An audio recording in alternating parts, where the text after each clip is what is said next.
next guest is Missy Mae Taylor. She is a former middle school teacher turned six-figure entrepreneur within her first year of selling items through Facebook Marketplace. She now uses her skills that she developed as a successful entrepreneur to serve as a productivity coach, helping female solopreneurs, coaches, and service providers implement organized systems for maximum productivity so you can get more done in less time, reach your goals faster without stress, frustration, or overwhelm, and spend more time doing what you love and with the people that you care about the most. You are going to love this interview as Missy Mae talks about her journey of entrepreneurship. And I want you to listen carefully to hear what she says about productivity, about grace, about setting realistic expectations for yourself when you're in a season of growing. And most importantly, listen to hear what she says about the song inside of you. I'm thrilled that Missy Mae is attending and being our guest on the summit today. Missy, thanks for coming on Floundering to Fabulous Summit. Yes, I'm happy to be here. Thank you so much for asking me, Nancy. You bet. Well, in this summit, throughout this summit, we're talking about our experiences as women when we've moved from seasons of floundering into times of fabulous or flourishing. And I have found that pretty much everybody in their story has some of those moments. Just to get started, would you tell us a little bit about your background, your career, and what you're doing? And feel free to insert any of those moments that will kind of align with what we're here to talk about. Sure. I am certain everybody has those moments. Like, absolutely. Like, if you're living and breathing on this earth, you have those moments. And I also love that you said previously, like when we were just talking about this, that you're setting this up for what you kind of think of as like the forgotten avatar, like the forgotten group. So I love that it's going to women in their 40s and 50s and who feel they still have something to give. So when I was teaching, I mean, just to be 100% blunt and honest, I was miserable. And it has nothing to do with the kids, because the kids are amazing and awesome. And that they're obviously the best part, but I just was stressed and overwhelmed. And I'm a recovering people pleaser. So I always felt like I had to do everything, and I would do it to just exhaustion and to basically the point of not even taking care of myself, just to make sure that I was doing everything else for the school or whatever else needed done for other people. So I basically reached a point and I started looking at other things. That's when I started like my first e-commerce course. I actually left it. This is my second time leaving teaching. I left, and at that time I had like no money, none to start. I just was like, oh yeah, let's go. Let's do this. Like, I just was ready. And then as I started, I was like, okay, you definitely need some money when you're starting a business, or, you need something to get going. So I ended up going back. At first, that to me was like, what are people going to think, right? I'm going to be going back. And then I just had to get to a place, who cares? Like, it doesn't matter. Like, what your path is, that you're willing, to just go do whatever it takes. If this is what you have to do until you're ready to start, your actual entrepreneurial path, then that's your path. So that's what I did. I went back, and it was actually right before COVID hit that I signed up for another course, and it was about learning how to like create your own products, design them, have manufacturers manufacture them for you, and sell them like on Amazon. And then we also had a pastor come into the group that taught us how to drop ship using Facebook Marketplace. So that is how I did do six figures in my first year, not teaching. I now am providing services.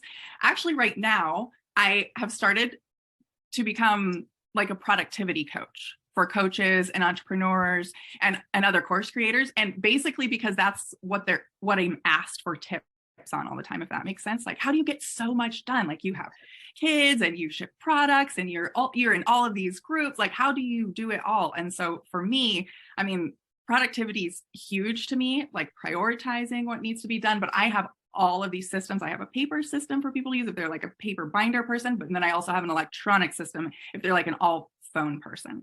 So that's really where I'm at right now, because that seems to be the need that people want. But my personal love is all of the emotional things that come around that, if that makes sense. I've done like trauma healing programs. I've come from a place where I used to be very depressed. So when you start dealing with like procrastination part, another thing of self-sabotage, of the reason people aren't taking action or prioritizing, that's when I get to use that part, my love. So it's like I started with the products, and then I reached a place where it was like, when are you going to do like what your heart is singing?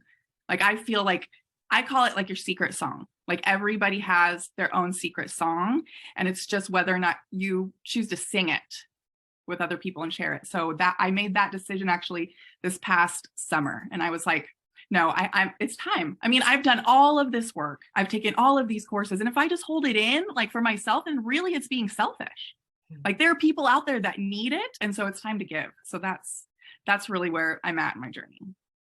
Wow. And in your first 5 minutes of your interview, you made me cry. So there you go.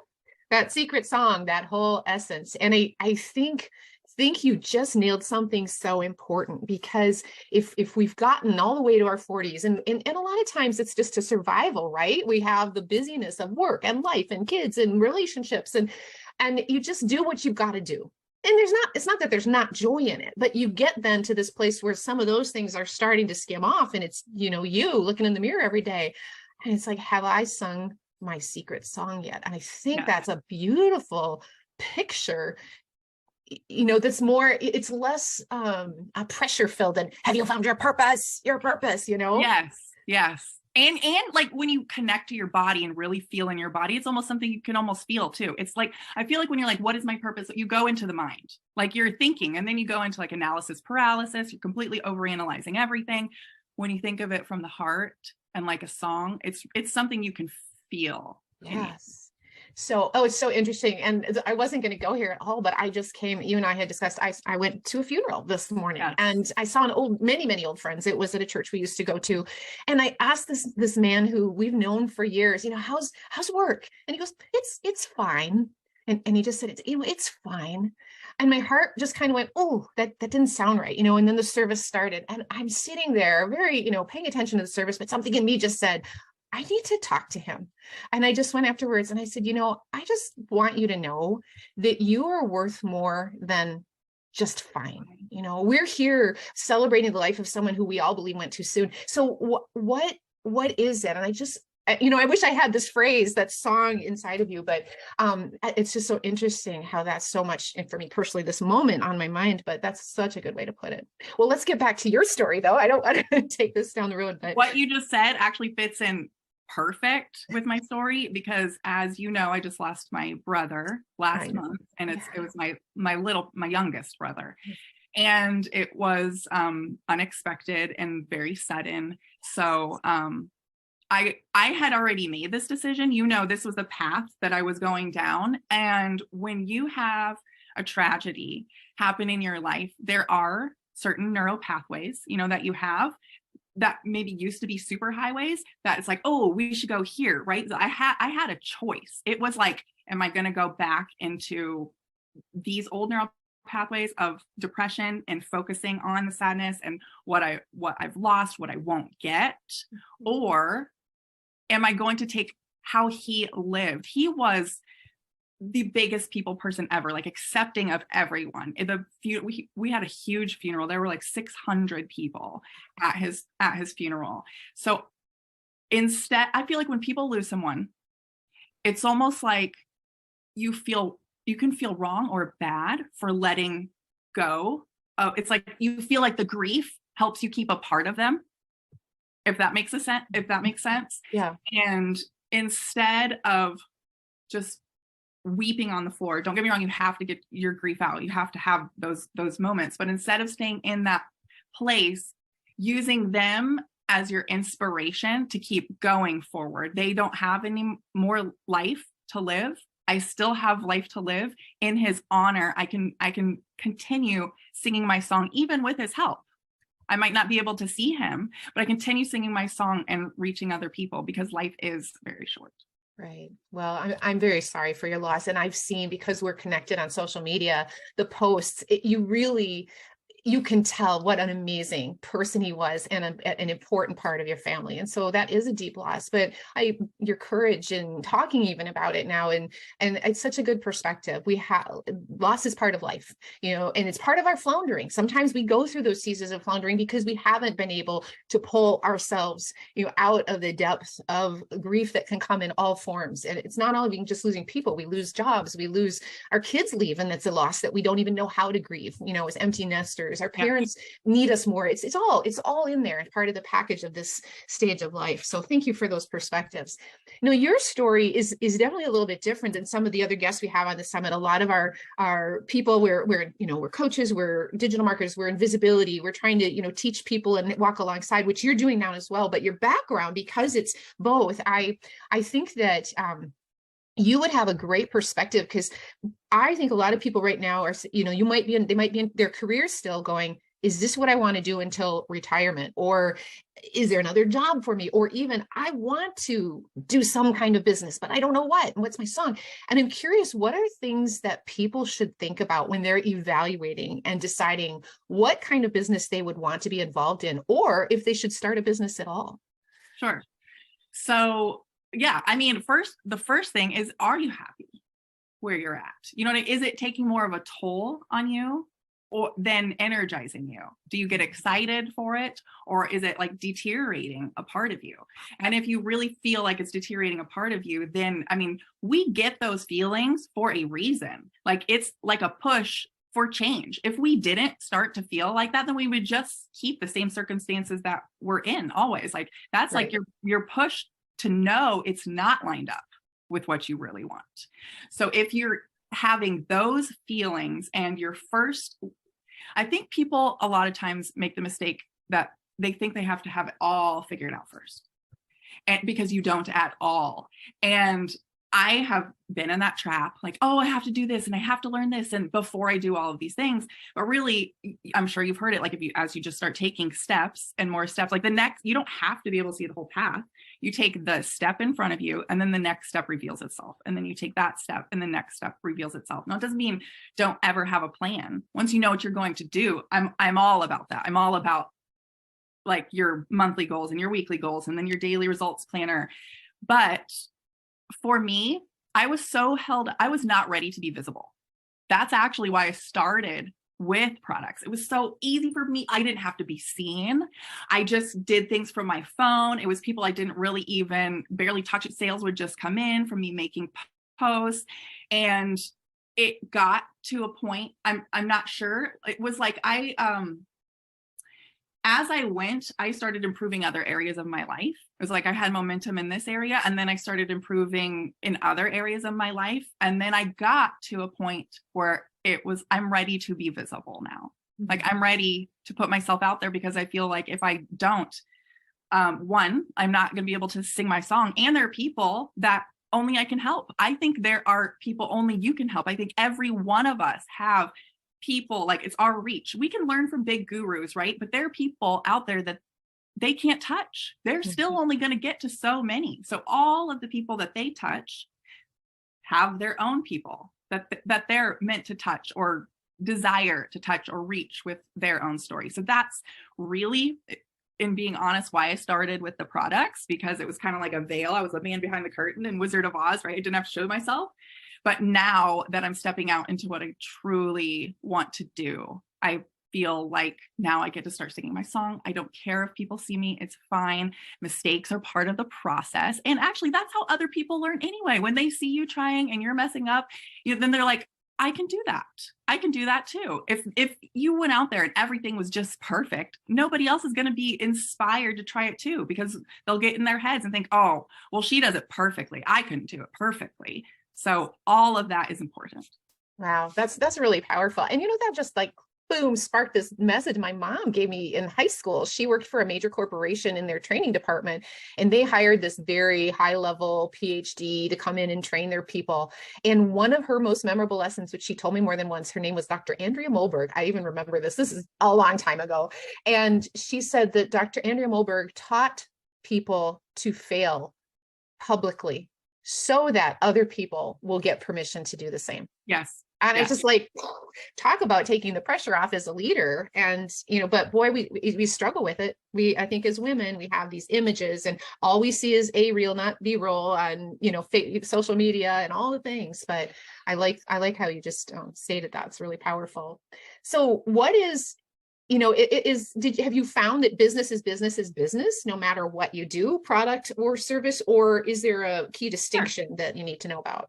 Very similar, very, very similar lines. I mean, I've done like copywriting before. And so when you do that, I mean, it's very similar. Basically, you make it all around the person that you're trying to reach. Like if here, I'll show you right here. I have these little wedding gnomes, right? They're so cute. I was hoping you would show us. So if I'm trying to reach that customer, then I make all of my messaging around them, around their wording, about what they're going through, about how it can personally help them or what it will do for them. And it's the same thing when you provide a service. Instead of being like, oh, this is what I've done and this is what nobody cares. Honestly, no one really cares about you. They care about what can you do for me? Like, how can you help me? How can you help me out of this pain point that I'm in right now?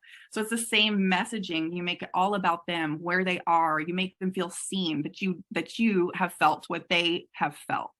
And then when they know that they're seen, that they're heard, that you've been there, then they feel like, okay, that's my person to help me, because she knows, she's been here and she's making it about me. She knows. So oh no, that's really good. And I mean, honestly, it's why we're sitting here. Several months ago, I was floundering. What am I bringing? What's my song? And someone just said, well, think of yourself 6 months ago or a year ago.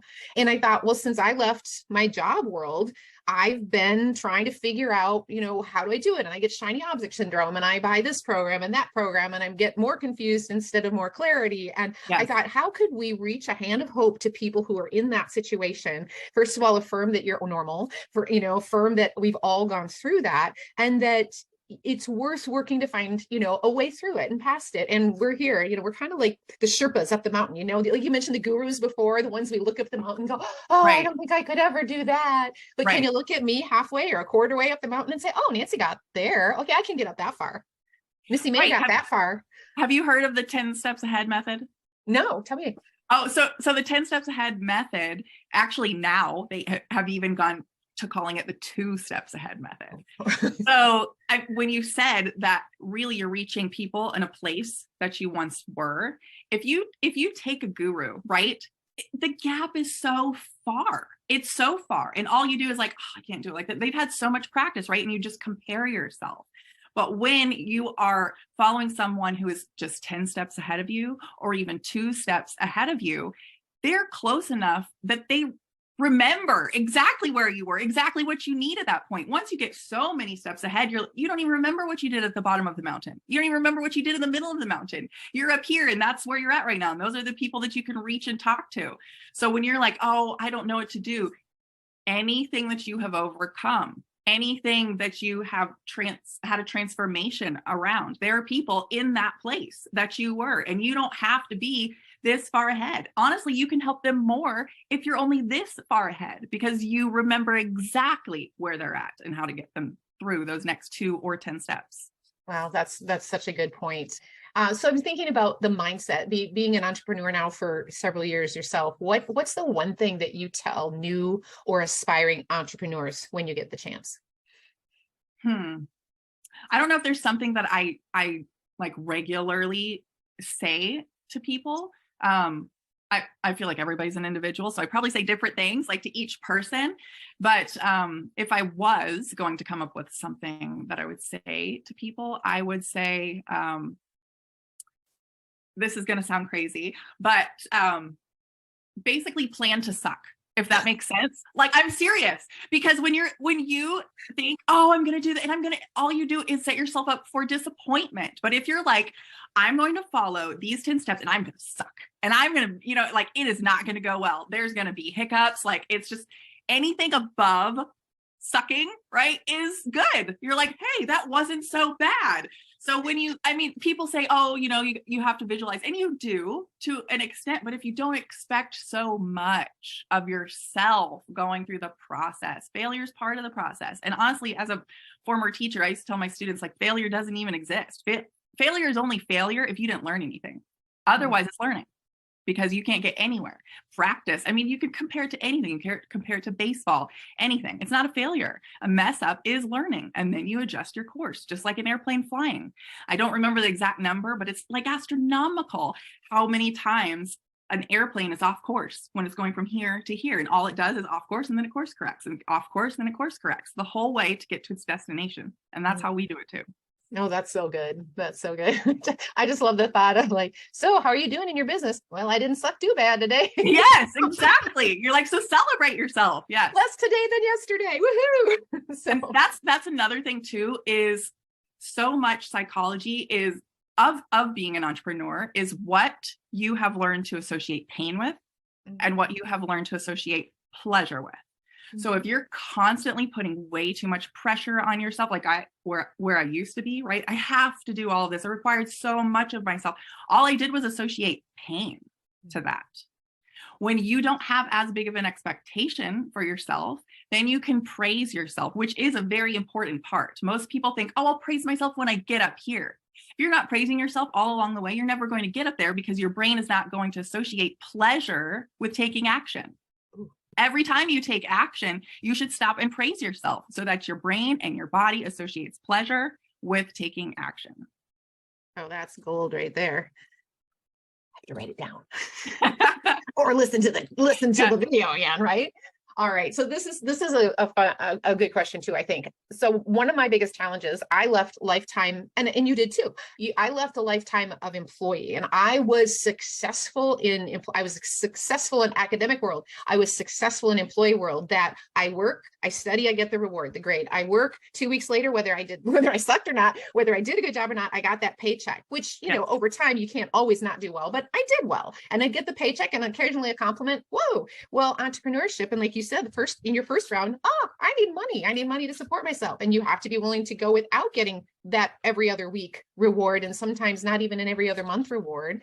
So all of that to say, transitioning from employee to self-employment to a true entrepreneur mindset, I know I've been my single biggest obstacle. So we all are. What can we do to get out of our own way when it comes to success?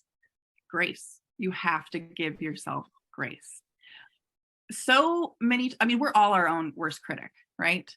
And if you have too hard of a time, like on yourself, then put the exact same circumstances in whoever's important to you. Like if it's your kids or if it's your best friend, right? Would you be putting the same amount of pressure on them? Or would you be celebrating for everything that they're getting done? Would you expect so much of them and expect perfection, or you're not going to praise them? No, you wouldn't. So you'll almost like you have to go outside of yourself and look from above, and then talk to yourself like that. And if you can't do it from looking at yourself from above, then you say, okay, if my best friend were in this situation, or this were my child, what would I tell them? And almost always you give them grace. As long as you keep moving forward, like you're allowed to stop. I tell my kids that all the time. You are allowed breaks. You are allowed to pause, as long as you don't quit. Like you can have those moments. So many people are like, it's like when you're working on your health, right? And people diet and they're trying to change their diet. There are people that are like, oh, I screwed up. I messed up. So eat all the cakes, eat all the chips. It's over. Like it's done. Right. And that's not how it is at all. Like, okay, you had a craving. Okay, you ate some cake. You are human. That's fine. Like the biggest part is eating more healthy than you were unhealthy before. And it's the same thing. It all translates no matter what area, like spiritually, mentally, physically, emotionally, in your relationships, in your finance, it all translates. Allow yourself grace. And the goal is to keep getting better. And expect those little chisels, because nobody has a smooth path. It's not linear. It goes like this. That aligns so well with what we're even talking about. When I started the Floundering to Fabulous, I just had a heyday with recognizing the power of the F words in our language. And Yes. I've seen over and over, and you actually touched on every single one of them, the foundational elements of faith, family, finances, fitness, friendships. Those things really do lay the foundation for our ability to flourish. And I love what you're saying is like, we don't have to build like this perfect, rock solid, immovable wall, but what we have to pay attention to what in each of those areas is needs the course correction, just like you said with the flying example. And I think it just gives you a framework to look at that, and that it's infused with grace as you go on that journey, and that all kinds of adds up. I love that. So I was stalking your Facebook a little bit, and you know how we all put our profile, I don't know, I joined Facebook in 2006, so there's probably things in my profile I don't even remember, but you have 3 favorite quotes listed in your Facebook profile, and I picked probably from a very long time ago. Yes. So I just was curious. One of them said, "Never get so busy making a living that you forget to make a life." Can you talk about how that's played out in your life? Sure. Yes. That saying, my mother owns a craft store here in our local mall. And my mom paints, and we would personalize names. And I grew up having to paint a ton of names for people and different sayings. But that was one of the sayings that people liked in the store. And so really, it just comes down to the present moment. Mm-hmm. We get so caught up in our heads. We're either ruminating about a past situation and living in that, even though it's not happening now, like it's not right in front of you, being scary right now, and you're still living there. Or you're worrying about the future. I'm not here yet. I did all these about the future, but being right here, like if you're so focused on making a living and money and when I get, if you're not doing it now, you will not do it when you get there. If you're not stopping to spend time with your kids now while you're building your business, you're not going to one day all of a sudden, oh, now I have time for my kids now that I made it. Because guess what? They're so used to not spending time with you and being with you, you won't even have that opportunity. Mm-hmm. If you make a priority now to be right here with them when they're in front of you, they will get used to that. And then you will always have it as you stay in that moment with them. Wow. I just had a major flashback, which if the audience I attract is the one that we think we're going to have on the summit, the Cats in the Cradle, Harry Chapin song from how long ago? When, we'll get together then, son. And then he grows up and, son moves away. I'm really busy dad. I can't come and spend time with you. And that really, those, long-standing truth and those kinds of works of art kind of thing. So what are you working on right now? You mentioned a little bit about moving into this space of helping guide people to find that song. So what are you working on that's really exciting to you right now? So I am coaching right now, and I do have clients, and that actually, it really energizes me. I actually love it. I was a little worried, like we all get, right? Like, yes, I've done all these things, right? Teaching and products and painting, and I even delivered mail. But any new thing that we're going to try, we're always like, will I really, but it has been such an eye-opener for me to see that I guess who I really am is no matter what they're going through, like I will meet them right there. It can be out here, it can be over here, it can be here, whatever their need is, I'm going to find a way to meet that need and get them forward, if that makes sense. Whatever their goal is, I am going to find a way to get them to their goal. So I guess working with my clients right now, and then also I'm really wanting to start putting more content out. We have it all in our minds, and I have so much that I want to put out there, but I can't, I have to take my own advice. I can't design this huge program. So what I'm doing now is I just told myself, you're just going to start doing tiny little mini courses. You're just going to do a mini course on this because I can do that, right? And then you're going to do a mini course on this, and then you're going to do mini courses. Then you can line them up into steps. When people need this, then they have this to go to, and then you can also coach with them through it, but it's something that they can have at their fingertips at any time. Oh, that's exciting. Well, I love your story. I love what you've shared, and just the thoughts, and as well as the way you express yourself, I think is really going to have an impact. So thank you for that. Now, I believe you have a special offer for our summit audiences. Yes. Would you tell us a little bit about what you have brought as a gift for our viewers? Yes, I have a free planner. It's called the Ultimate Productivity Planner. So it it is the paper version, so it's not like the digital on the phone that I actually teach. This is, I'm a binder person, so any course I've taken, I have all of these binders, and I actually find physically writing things, connecting it, I like that too. I also like the typing and digital and having it at my fingertips, but for me, my like main modality is the writing it out. As I write it, I get more done. And now I can keep track of it on my phone by checking it off. So it has like your monthly goals by weeks, and you put what you want to do for those weeks. Then it has your weekly goals, and then you put what your main goal is on each day. Then there's a daily results planner where you put your top 3 income producing. You also rate yourself at the end of it. And then there's also, food journal on there, making sure your hydration. There's like grocery list in there. There's gratitude journal, intention.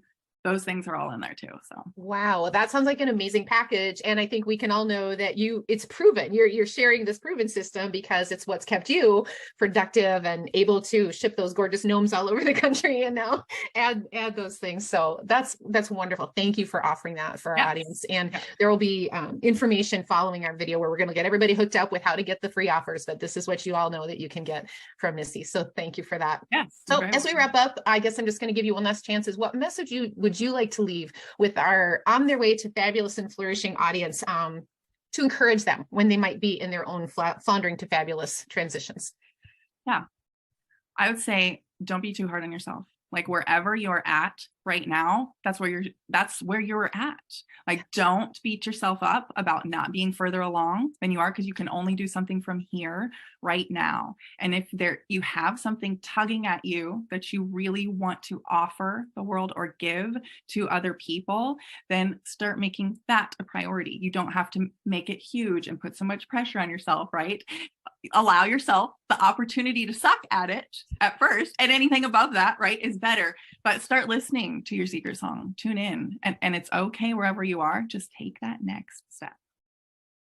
Well, I couldn't add anything to those wonderful words of wisdom. I just want to say thank you very much for joining us on the summit. I hope everyone will take advantage of your very generous offer, and I can't wait to see and hear the song that you keep singing. Oh, thank you so much, Nancy, for having me.